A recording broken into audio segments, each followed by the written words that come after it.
So prior to seeing the patient, what I would do first is I would do hand hygiene for 20 seconds, and then I want to compare the solution that was given to the MAR and make sure it's the right patient, the right dosage, the right time, and if the patient has any allergies.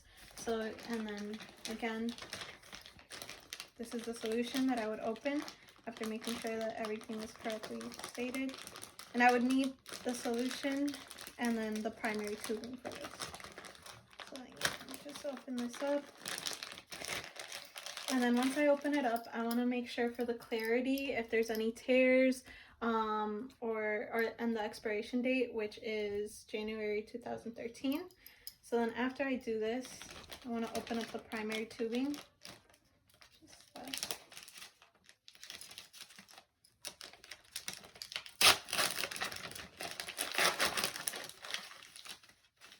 Oh my gosh, this is secondary tubing, sorry. This is the first tubing.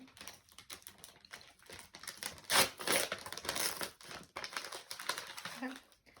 So then once I do that, I want to close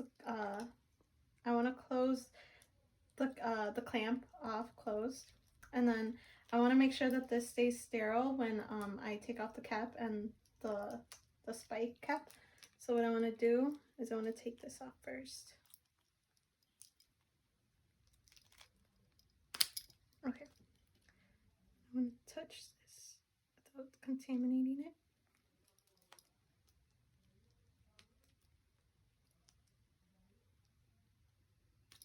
Okay. And what I want to do is I want to do a push twist motion.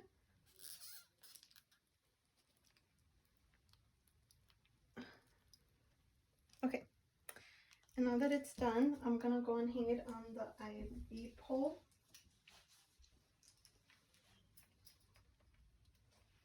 Okay, and everything's closed. Take the tape. Okay, so then I want to make sure that this is done. I want to squeeze the drip chamber until it's halfway. So that should be good. And then after that, I want to prime the tubing. So to prime the tubing, I'm going to unclamp it. It should be going. I want to invert the ports so that the water goes through.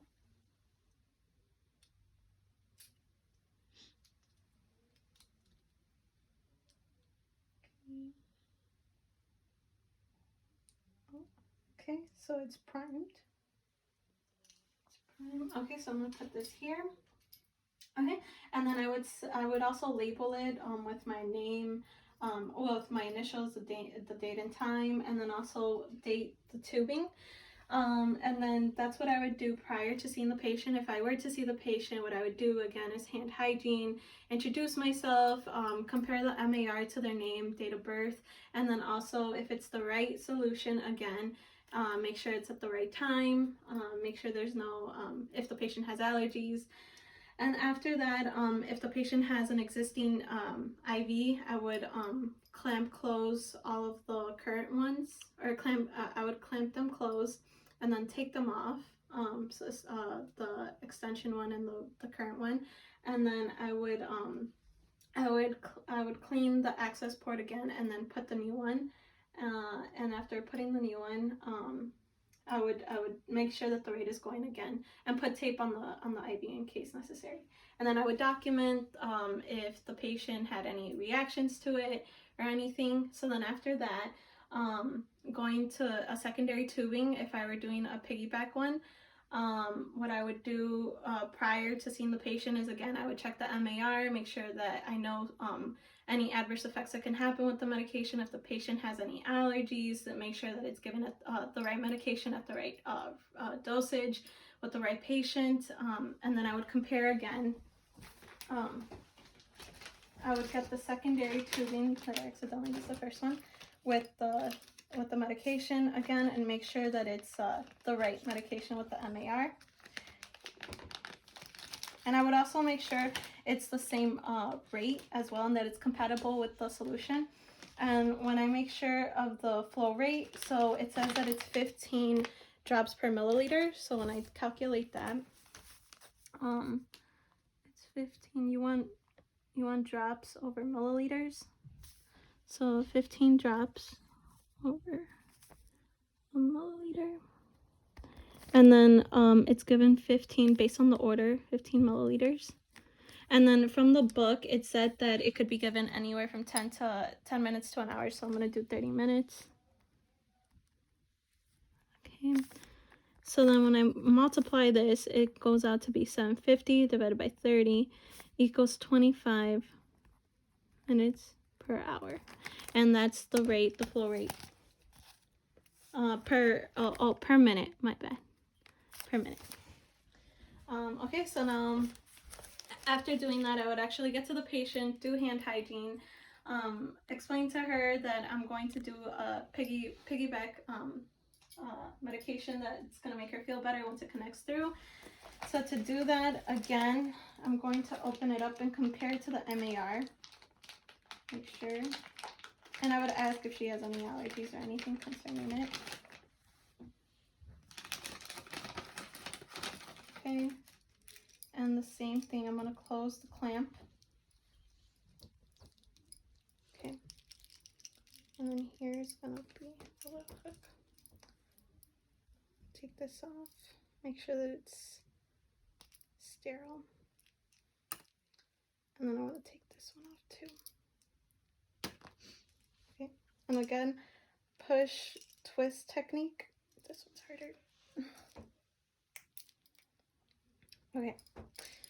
And so then afterwards, okay, so now what I'm going to do, I need this to compare. Okay. So I'm going to lower this one, lower the primary tubing, and put the secondary one here. Okay. This here. And then now I'm going to connect the primary one lower than the secondary one. So then after, okay. So then what I want to do again with the primary or the secondary one, I'm sorry, I'm gonna squeeze the drip chamber until halfway. Okay. And then I want to make sure that this one's primed as well, so I'm gonna open it all the way till it gets to the bottom. Okay. And make sure there's no air bubbles. If there were, I would tap on it. Okay. So now with an alcohol swab, I'm going to clean the access port of the primary to make sure that it's correctly cleaned. Okay. And both are closed. Okay. So clean off the access port correctly. I'm going to take this off. Okay. Toss this to the side. Okay. And then I would connect it. Once I connect it, okay. So I'm going to open up the clamp. And then I'm going to connect or open the clamp to the primary one and then calculate it should be 25 drops per minute. So then I'm gonna go, okay.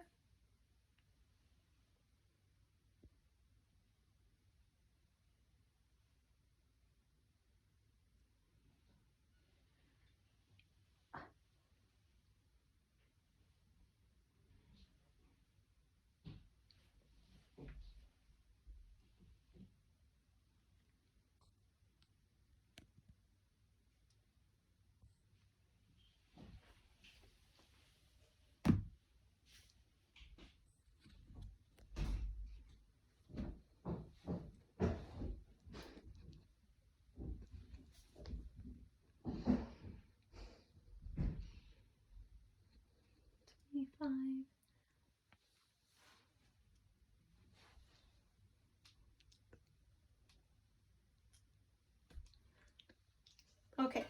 Okay, so it is 25 drops per minute, And now after that, the rate is correct. So then what I want to do is I want to document how the patient reacted to it, the rate, the medication that I gave, the time, and it's and I believe that's it.